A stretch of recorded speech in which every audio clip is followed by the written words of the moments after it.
ರಾಮ ಮಂದಿರ ಆಯ್ತು, ಮುಂದೇನು? ಲೋಕ ಗೆಲ್ಲಲು ಮತ್ತಷ್ಟು ಮಾಸ್ಟರ್ ಪ್ಲಾನ್. ಬಿಜೆಪಿಯ ಬತ್ತಳಿಕೆಯಲ್ಲಿವೆ ಮತ್ತಷ್ಟು ಅಸ್ತ್ರಗಳು. ಎಸ್ ಸ್ನೇಹಿತರೆ, ಇನ್ನೇನು 3 ತಿಂಗಳಲ್ಲಿ ಲೋಕಸಭಾ ಚುನಾವಣೆ ಹತ್ತಿರವಾಗ್ತಾ ಇದೆ. ಇಂತಹ ಸಮಯದಲ್ಲಿ ಇದೀಗ ಎಲ್ಲ ರಾಜಕೀಯ ಪಕ್ಷಗಳು ತಮ್ಮ ಸ್ಟ್ರಾಟಜಿಗಳನ್ನು ಮಾಡ್ತವೆ.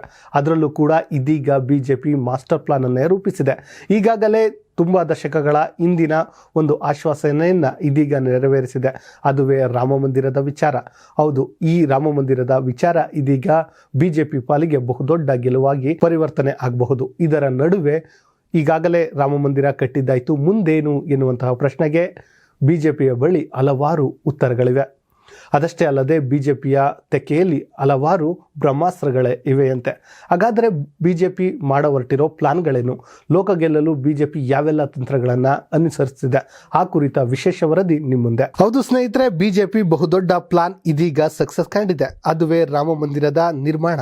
ಹೌದು, ನಿಮ್ಮೆಲ್ಲರಿಗೂ ಗೊತ್ತಿರುವಂತೆ ಬಿಜೆಪಿಯ ಚುನಾವಣಾ ಪ್ರಣಾಳಿಕೆಯಲ್ಲಿ ರಾಮ ಮಂದಿರ ನಿರ್ಮಾಣ ವಿಚಾರ ಸೇರಿಸಿ ದಶಕವೇ ಆಗಿತ್ತು. ಮಂದಿರ್ ವಹಿ ಬನೇಗಾ ಅನ್ನೋ ಘೋಷವಾಕ್ಯ ಪದೇ ಪದೇ ಕೇಳಿ ಬರ್ತಿತ್ತು. ಇದೀಗ ಮಂದಿರ ನಿರ್ಮಾಣವಾಗಿದೆ. ಜೊತೆಯಲ್ಲಿ ಮುಂದೇನು ಎನ್ನುವಂತಹ ಪ್ರಶ್ನೆಯೂ ಕೂಡ ಮೂಡಿದೆ. ಇದಕ್ಕೆ ಬಿಜೆಪಿ ಒಂದು ಉತ್ತರವನ್ನು ಕೂಡ ನೀಡ್ತಿದೆ. ಹಾಗಾದ್ರೆ ಬಿಜೆಪಿಯಲ್ಲಿ ಇರುವಂತಹ ಅಸ್ತ್ರಗಳು ಯಾವುವು? ಅವೆಲ್ಲವನ್ನ ನೋಡೋಣ ಬನ್ನಿ. ಹೌದು, 2024ರ ಲೋಕಸಭಾ ಚುನಾವಣೆ ಹೊಸ್ತಿಲಲ್ಲೇ ತನ್ನ ಬಹುಕಾಲದ ಆಶ್ವಾಸನೆಯನ್ನ ಈಡೇರಿಸುವ ಬಿಜೆಪಿ ಈ ಬಾರಿಯೂ ಗೆಲುವು ನನ್ನದೇ ಅನ್ನೋ ಹುಮ್ಮಸ್ಸಿನಲ್ಲಿದೆ.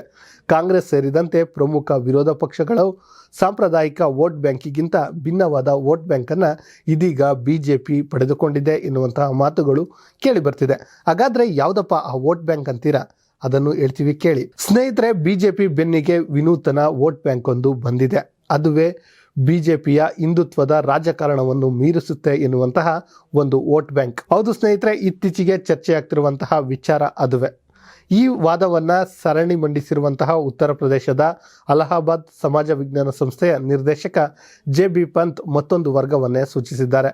ಅದುವೇ 10 ವರ್ಷದಲ್ಲಿ ಮೋದಿ ಆಡಳಿತ ಪಡೆದುಕೊಂಡಂತಹ ವೋಟ್ ಬ್ಯಾಂಕ್. ಅವ್ರು ಯಾರಪ್ಪ ಅಂತೀರಾ? ಸ್ನೇಹಿತರೆ, ಅವರೇ ಕೃಷಿಕರು, ಮಹಿಳೆಯರು, ಯುವಕರು, ಬಡವರು. ಈ 4 ವರ್ಗದವರನ್ನ ಗುರಿಯಾಗಿಸಿ ಪ್ರಧಾನಮಂತ್ರಿ ನರೇಂದ್ರ ಮೋದಿ ಸರ್ಕಾರ ಕಳೆದ 10 ವರ್ಷಗಳಲ್ಲಿ ಸಾಕಷ್ಟು ಯೋಜನೆಗಳನ್ನು ರೂಪಿಸಿದೆ. ರೈತರ ಖಾತೆಗಳಿಗೆ ಹಣವನ್ನು ನೇರವಾಗಿ ಸಂದಾಯ ಮಾಡಿದೆ.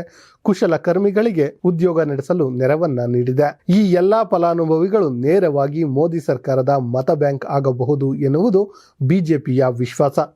ಈ ಪೈಕಿ ಒಂದಷ್ಟು ಯೋಜನೆಗಳನ್ನು ನಾವು ನೆನಪಿಸ್ಕೊಳ್ಳೋದಾದ್ರೆ, ಮಹಿಳಾ ಆರ್ಥಿಕ ಅಭಿವೃದ್ಧಿಗಾಗಿ ಮಹಿಳಾ ಸೇವಿಂಗ್ಸ್ ಸರ್ಟಿಫಿಕೇಟ್, ಶಿಕ್ಷಣ ಹಾಗೂ ಆರೋಗ್ಯಕ್ಕಾಗಿ PM ಪೋಷಕ್ ಶಕ್ತಿ ನಿರ್ಮಾಣ ಅಭಿಯಾನ, ಗ್ರಾಮೀಣ ಅಭಿವೃದ್ಧಿಗಾಗಿ ಸ್ವಾಮಿತ್ವ ಯೋಜನೆ, ಗ್ರಾಮೀಣ ಅಭಿವೃದ್ಧಿಗಾಗಿ ಗರೀಬ್ ಕಲ್ಯಾಣ್ ರೋಜ್ಗಾರ್ ಯೋಜನೆ, ಮೀನುಗಾರರಿಗೆ PM ಮತ್ಸ್ಯ ಸಂಪದ ಯೋಜನೆ, ಕೃಷಿಕರಿಗೆ PM ಕಿಸಾನ್ ಸನ್ಮಾನ್ ನಿಧಿ, ಹೀಗೆ ಹಲವಾರು ಯೋಜನೆಗಳನ್ನು ತಂದಿದೆ. ಈ ಎಲ್ಲ ಯೋಜನೆಗಳಲ್ಲಿ ದಲಿತರು, ಬುಡಕಟ್ಟು ಜನರು, ಹಿಂದುಳಿದ ವರ್ಗಗಳು ಹಾಗೂ ಅಲ್ಪಸಂಖ್ಯಾತರನ್ನ ಫಲಾನುಭವಿಯಾಗಿ ಮಾಡಿಕೊಳ್ಳಲು ನೋಡಲಾಗಿದೆ. ಇದಷ್ಟೇ ಅಲ್ಲದೆ ಮತ್ತೊಂದು ಅಸ್ತ್ರವಿದೆ. ಅದುವೇ ಇದೆಲ್ಲವನ್ನ ಮೀರಿಸಿದ ಅಮೃತ್ ಕಾಲದ ಕನಸು. ಸ್ನೇಹಿತರೆ, ನಿಮ್ಮೆಲ್ಲರಿಗೂ ನೆನಪಿರಬಹುದು, ಅಟಲ್ ಬಿಹಾರಿ ವಾಜಪೇಯಿ ಅವರು ಪ್ರಧಾನಿಯಾಗಿದ್ದಾಗ ಒಂದು ಮಾತನ್ನ ಹೇಳ್ತಿದ್ರು. ಅದೇನಪ್ಪಾ ಅಂದ್ರೆ, ಇಂಡಿಯಾ ಶೈನಿಂಗ್ ಅನ್ನುವಂತಹ ಒಂದು ವಾಕ್ಯ ಎಲ್ಲೆಡೆ ಕೇಳಿ ಬರ್ತಾ ಇತ್ತು. ಅದನ್ನೇ ಇದೀಗ 2024ರಲ್ಲಿ ಮೋದಿ ಸರ್ಕಾರ ಅಳವಡಿಸಿಕೊಂಡ್ರೂ ಅನುಮಾನವಿಲ್ಲ. ಜೊತೆಗೆ ಮತ್ತೊಂದು ಅಸ್ತ್ರವೇ ಅದೇ ಅಮೃತ್ ಕಾಲದ ಹೊಸ ಕನಸು. ಸ್ನೇಹಿತರೆ, ನಿನ್ನೆಯಷ್ಟೇ ರಾಮ ಮಂದಿರ ಏನಿದೆ ಅದರ ಉದ್ಘಾಟನೆ ಆಯಿತು. ಅದಾದ ಬಳಿಕ ನರೇಂದ್ರ ಮೋದಿ ಅವರು ಮಾತನಾಡುವಂತಹ ಕೆಲಸವನ್ನ ಮಾಡಿದ್ರು.